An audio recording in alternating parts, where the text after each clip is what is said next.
Okay, a small tutorial, I guess, about the different encoders that you can select and how you can make your stream not laggy usually, or your recording not laggy. So I would recommend staying on simple. Advanced has a lot of stuff that you don't need to set, and if you really don't know about it, you should just don't set it at all. If some random tutorial tells you to put stuff like OpenCL true in here, turn that tutorial off, because that is a setting that usually completely breaks OBS, and then you have to go into the chat and ask why your OBS doesn't work, and then we'll find out that you use that setting and you remove that setting and suddenly it magically works. Great tutorial, right? So yeah, ignore those. So leave it on simple for now. Streaming, you have to decide between hardware encoder and software encoder. If you have an NVIDIA card, you will have NVENC in here too. If you have an AMD CPU, you won't have QuickSync because that's Intel only. If you have a decent PC, like let's say an i5 or i7 from the recent few years, Sandy Bridge, Ivy Bridge, not the cheap ones, like not the really low power ones, then you can leave it on software encoding. Bitrate, audio bitrate, Twitch has a maximum requirement of 160 for AAC audio. MP3 audio isn't even an option anymore, and there's also no reason to use it ever. So depending on your upload speed, which I will go over to, just leave it on 160. You can go lower, but there's also a minimum, which I can't remember right now what Twitch's minimum is. Anyway, yeah.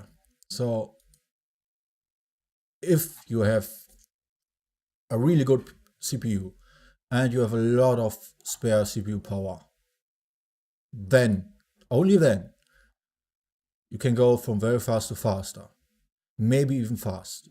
Don't even bother with the lower ones, because the lower you go, the more CPU power it needs, and that adds up a lot, and it doesn't even add that much of a quality difference. So yeah, if you have a good PC, try faster maybe. Maybe fast. Super fast, ultra fast will look massively worse, like a lot worse, but will also use a lot less CPU. So if you are stuck with software and you have not terrible PC, but also not a good one, you could try super fast. I wouldn't try ultra fast, honestly. Just ignore that one. But normally you don't need that checked, right? So bitrate. Now this is something that most people get really confused about for some reason, because they read somewhere, well, you need 3.5 for good quality, like 3500 kbps. That's only half true. The thing is, if you don't have transcoding on Twitch, if you just start or a small one, you don't have that. People are forced to watch at their bitrate. And it doesn't matter if the people have good internet that watch you, it's about the routing. If the routing for those people suck to the Twitch servers, then they will buffer on your stream. And usually people, especially in small streams, don't complain. They don't come in and say, hey, I'm buffering like crazy, what's going on? They just leave. So I can understand if people want super great quality. People watch even worse quality streams. I've streamed at 400 kbps when I had phone internet and people watched. Okay, so the usual value that we recommend if you have that much upload is between 2000 and 2500. That's a decent value where not many people buffer. So I would say if you can, try 2500. I will also go over that, how you determine that. Spoiler alert, it's not speedtest.net. That does nothing for streaming, like absolutely nothing. But yeah, the bitrate also has a second value and a third value attached to it that people just completely ignore usually. And that's in the video tab. That's the output resolution. The base resolution is what your monitor is at. So if you have a 1080p monitor, leave it at 1080p. Output resolution. People always want to stream at 1080p for some reason. that would look like absolute garbage on Twitch, even at max bitrate. It just does. That's why most people don't. You're not some magical messiah who suddenly innovates streaming and streams at 1080p. No, you are not on Twitch. Trust me. Some people, like some big partners, are allowed to break the bitrate limit. Like, let's say I've seen streamers at 5K bitrate, and even then, it's not the greatest thing. 720p would still look better, but people don't seem to realize that. So yeah, leave it at 720p. And here comes in the reason why I said the bitrate is not the only value. If you stream at 720p 60 FPS at that bitrate, it will look 60 FPS, but it will also look worse. You have more pixelation.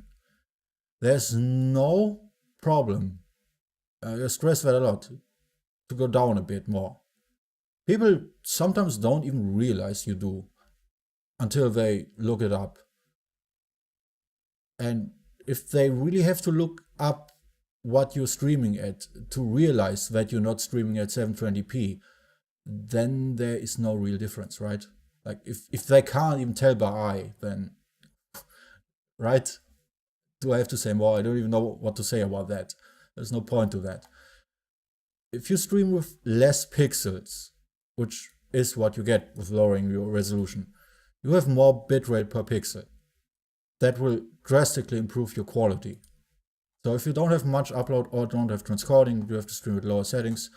This is not a problem, lowering your output resolution. Another thing is, most people really want 60 FPS all of a sudden, all the time.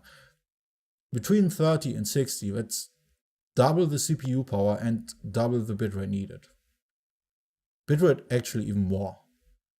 I would just say stream at 30. If you really don't have transcoding, stream at 30, right? If you usually get transcoding, then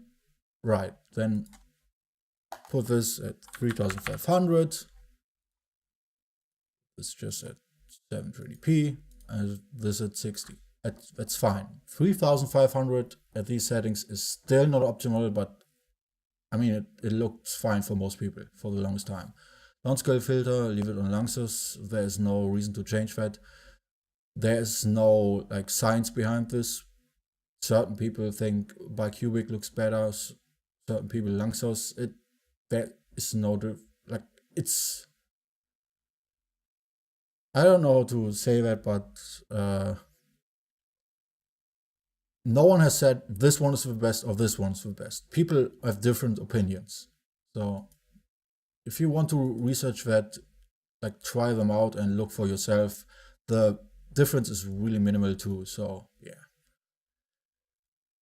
Another thing, if you have a bad PC, but you look up your PC and let's say you have an Intel CPU and you look up if your Intel CPU has QuickSync, then you can use that if your PC is not good enough for software encoding.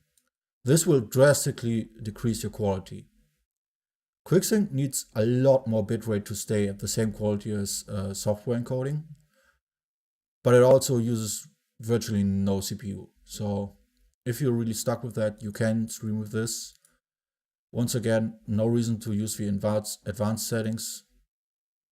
Would be tempting to set this to quality, but it's especially at high resolutions, this tends to just lag the video, so just don't. Same audio bitrate, same for video bitrate. Like if you don't have transcoding, leave it lower. And you probably with QuickSync, I would recommend staying at 30, definitely. Maybe even lower the scaled resolution. There's no reason to change anything in advanced either. Also nothing that would change your quality drastically. And that's pretty much it. If you have AMD as graphics card, then you can use the AMD encoder. Once again, ignore the advanced stuff. I don't have much experience with this. I also don't have much experience with the NVIDIA equivalent of this. So I would say have a bit of research if you want to do some more advanced settings. And yeah, I would always recommend don't touch any of the advanced stuff, no matter what you think or what a tutorial tells you, unless you yourself made a lot of research and know what you're doing here. There's no reason to change profile for streaming. There's no reason to change tune ever. Zero latency sounds nice. It's not for streaming. In fact, it breaks it. Advanced options there's no point to use them unless you know exactly what you want, and for very specific cases, which you are not a part of if you stream. It might be different if you record. If you do a local recording, yes, there can be differences. Some tutorials tell you to set this to scene cut 0, which made sense a while ago, but well, it made sense because Twitch requested that setting. And ever since then, it's included in enforced streaming encoder settings. So you don't have to set this anymore, even if a tutorial tells you that tutorial is just out of date. Once again, just leave it out simple. If you're recording, same thing. Same as stream is pretty obvious. High quality, medium file size is also describes itself. Indistinguishable quality pretty much means you see what you record in the output, looks really good, has a large file size, and there's usually no reason to set quality to lossless. People like to tell you lossless is great and you need lossless. You don't. You really don't. Recording format FLV or MKV. People tell you to use MP4. People are stupid because if anything goes wrong, they come into chat and cry that their recording is broken and can't be recovered. Not the case with MKV or FLV, and both of those would be able to do multi-track audio, which is another thing. Again, same for this, even though this is actually a bit different. If you're recording locally, I would definitely recommend using a hardware encoder if you have. Makes your file size a bit larger, but it will look the same because the encoder decides what your bitrate is anyway, and it will just target a certain quality, this quality that we set here, and it will look great. There's no difference between any of these quality-wise, because the only difference is software, is file size, I'm sorry. So yeah, that's a small overview over the output settings and the different encoders. Once again, if you have a decent, good, recent CPU, stream at X264, because it's the best quality, but also the most CPU usage. If you have a software encoder, if you have a hardware encoder available and your CPU is not that good, use those. You can still stream at relatively decent settings. It might not look as good, but it will be smooth. And yeah, that's a small overview over this. It's not complete, I know, and there are more things to go into, but that's just for the encoder settings. So I hope that helped.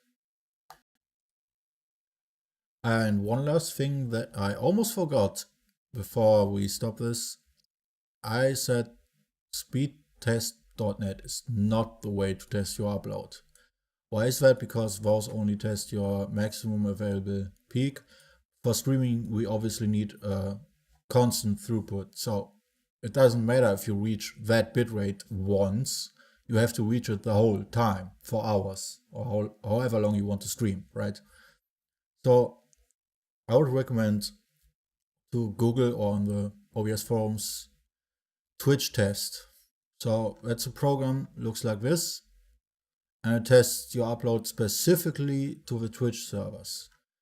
Don't forget to update the VC runtimes. You really need that to run this program. So if it doesn't install, you know why. And let's go through this really quick.